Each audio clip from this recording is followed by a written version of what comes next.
A lot of things have been happening in Google search recently.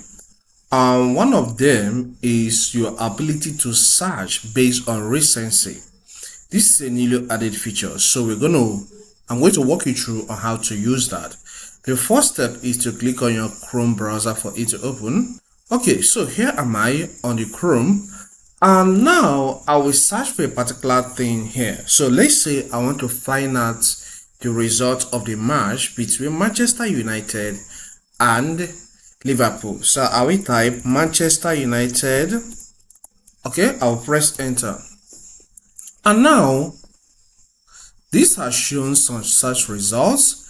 And if you know, there are so many matches that have been played in the past. As of before, maybe when you search this, it may show you the one that happened in the past, alright? Maybe a year ago or 2 years ago. But now you can streamline everything. What you need to do is to click on Tools. Then, anytime is selected here. So click on that anytime. And then maybe you want to see the result in the past hour, that happened in the past hour or 24 hours or past week. All right, so here let's go with past hour, and this is the result of what happened in the past hour, and these are some publications. All right, if this content helps, consider subscribing to this channel, hit the like button and leave a comment in the comment section. Here we cover a lot on information technology. Thank you and see you some other time.